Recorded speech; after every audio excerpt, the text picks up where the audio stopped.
If there's one lure that catches bass day in and day out, especially spring all the way through fall, it's gonna be this one. I'm gonna show you how to rig it up. It's actually a Florida transplant for me, but I've been smashing them on it, dude. And it's funny because a lot of guys are fishing ribbon tails. They're fishing creature baits. They're fishing somewhat traditional, but also kind of creative things. And I keep coming back to this rig and this lure, and I keep catching them out from under people, following behind them, catching bass. And I think there's something to it, and we're gonna talk about it in this video. Hit that like and subscribe button. Let's get to it. All right, let's get out what we need for the video.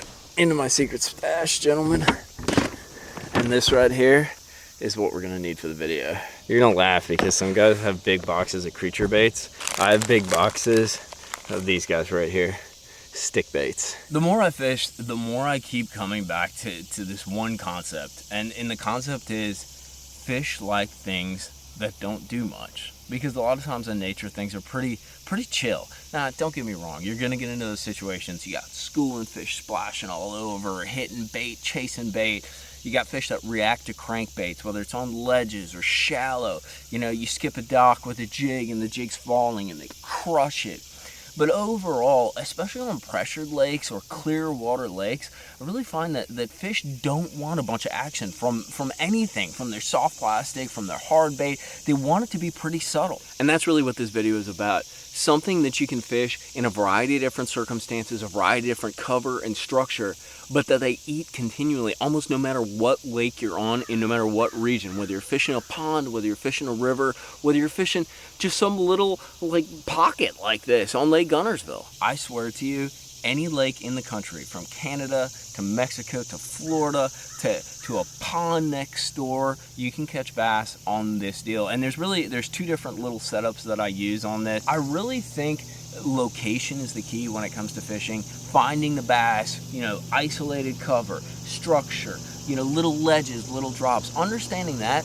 But then your presentation, they're pretty chill. You know, you want to show them something that passes through their area, but that sort of teases them to bite, but doesn't overwhelm them. And I think that's the biggest trick. That overwhelming factor, I think oftentimes we overfish for fish, if you can believe in that concept. I think we show them too much, we present something that's maybe too aggressive, too hard, and in fact it actually has the opposite effect, and it drives them away or forces them not to bite. And I'm seeing that a lot using my active target or my forward-facing sonar. How many fish are actually around us at all times but won't actually eat? Now there's two main setups that I use for this. So this one right here, this is a 5/16 ounce tungsten weight. That's a Hogtech weight.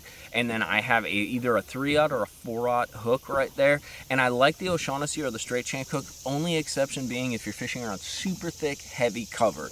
And then I'll go to that wider gap hook. I just find that wider gap is better like around pads, emergent vegetation, things along those lines. The other setup that I have, the 5/16 that I use for mainly, I'd say like 6 to 7 foot and deeper. So it's pretty light when you start getting out to like 15, 20 feet. You really have to fish super slow, but it gets down there. It's almost 3/8. The other one that I have is 3/16. So that's my shallow water cover, kind of shallow water, skipping docks, things along those lines.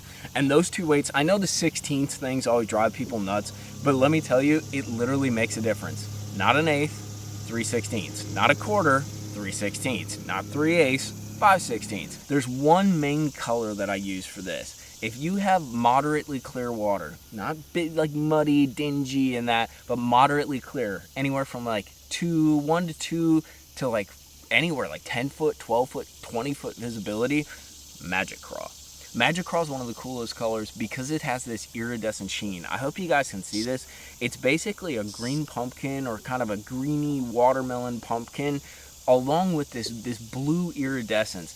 And what's so cool about Magic Craw is it mimics multiple different kinds of forage. So if you got bluegill, obviously there's some blue in there. If you got shad or things along those lines, this actually reflects and has that bait fish look to it. If you got little green minnows, transparent stuff, the reflection and sort of the way the light hits this thing, it has the sheen of a bait fish, but it has that darker sort of silhouetted complexion, which is what we look for fishing around cover in that. So it kind of covers you in every different aspect. Now, if you got dirtier water, or if you're in Florida, that's like my caveat note, black blue tip.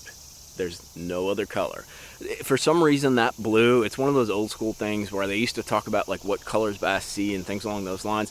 That blue tip is absolutely stellar. And I also think too, I talked to my buddy Miles Murray, who's a guide out here on Guntersville. He always talks about how black, it's not so much black that they see, but the silhouette. So in darker water, creating a silhouette or a shadow of what's there versus it making it like appear. And that's where that black blue tip comes in. Tannic water, muddy water, perfect. So since this is such a utility bait, it goes on a utility rod. I don't care if you're pond fishing, if you're fishing a lake like Guntersville right here, or fishing in Florida, you can do this. Sometimes, depending on the cover, you have to kind of tweak your presentation, tweak your setup. But a 7-foot, this is what is it, an XD3 Pro, but a 7-foot medium heavy, like your most utility standardized bait casting bass rod to ever exist. I run a 7-2-1 reel. You could run an 8-speed reel. I like it to be a little bit slower because it slows me down, but I want it fast enough to pick up line. This is pretty much either a casting skipping or a dragging technique. You're not really swimming this thing. You're slanging it out there, you're dragging it along the bottom, dragging it through the grass, skipping it under the dock, feeling for a bite, maybe reeling it and popping it a few times and reeling it back in. So that slightly faster reel makes you a little bit more efficient.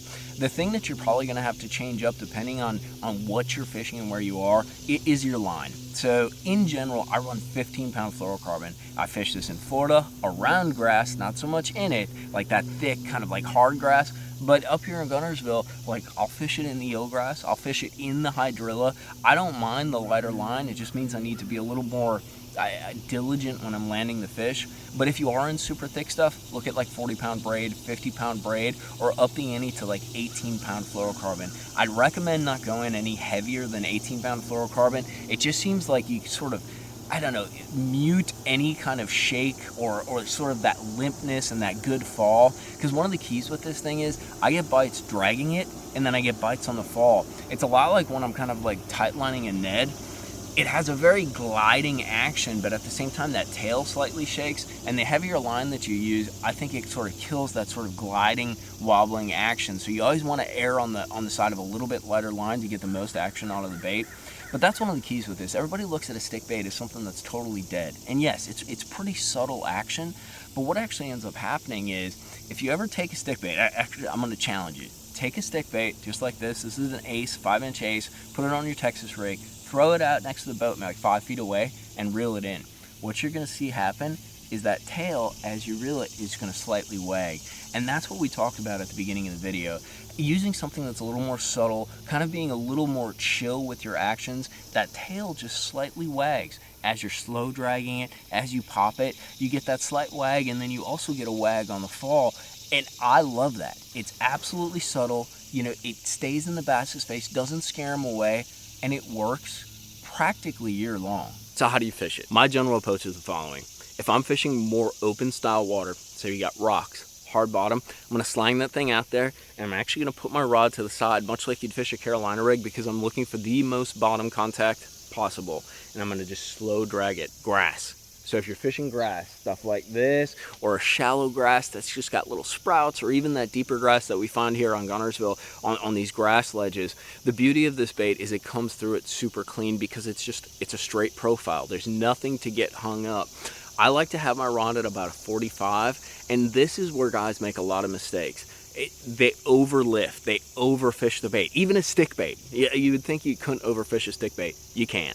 All you want to do is lift probably like 2 hours, you know, like what would that be, like 6 to 8 or something, like, not 6 to 8, 9 to 11. So like 9 to 11, 9 to 10. And I really find that slight lift, it does two things. One, it gets the bait off the bottom a little bit, and especially if there's grass, usually the water's a little warmer, and they tend to like that little kind of slight yo-yo. The other thing that it does too, if you have grass, it sort of lifts it out of the grass, clears the grass. Especially, we deal with a lot of eelgrass, hydrilla, milfoil. You don't always need to snap your bait and rip it out to clear that grass. Just a slight lift or a slight little pop, just ever so subtle, it'll clear the grass off of there, and you can keep fishing through. That's one of the cool aspects about this bait, is you can actually fish it in a grass bed, in a weed bed. Like, you can throw it out there in the thick stuff and just kind of walk it through, sort of I'm going to use your favorite term, needle dick it. You know, it's just kind of work it through, and by lifting it, using that 9 to 11 kind of 45-degree action, you can actually clear the grass and fish right through a grass bed that you can't even reel something through. Lastly, we got to talk about one of Mike's favorite topics. You can flip it, and that's one of the cool things about this. You got it on deck, you're casting, you're dragging, and then you see kind of like a tree like that one right there. You know, an awesome tree fall, or maybe a little grass edge like this one. You can do the old flippy dippy and pitch that thing to it, flip it to it, skip it on a dock or something like that. It's a great target bait because it's not going to make a big splash. It's not going to be very obtrusive. And once again, that fall. There's something about the fall of a stick bait, that subtle little wag of the tail and that gentle glide down, that's absolutely the ticket to get them to bite on the drop, on that reaction. I don't make many guarantees in video because fishing is fishing. That's why they call it fishing and not catching, right? But I can guarantee you put on a stick bait, magic craw, you know, adjust your weight 3/16 or 5/16 depending on your depth as well as your cover, you're gonna catch bass. It is one of the most versatile anywhere catchers that there is in bass fishing. I have caught fish from Florida to Alabama to Wisconsin and everywhere in between. Lanier. It's a great versatile rig to do just about anything that you want and catches bass on any body of water. So give it a try. Always have it hooked up on your deck, especially this time of year when you're fishing anywhere from shallow stuff to deep stuff, and you need a rig that'll cover you and the diversity of the cover and structure that you're fishing. I hope you guys enjoyed this video. Back to basics is a good thing. I'm always amazed sometimes when I pick up an old lure I haven't thrown, because I love throwing new stuff and learning new things, but I pick up something, it's an old tried and true OG method. I'm like, everybody's doing this, and then I'm like, tink.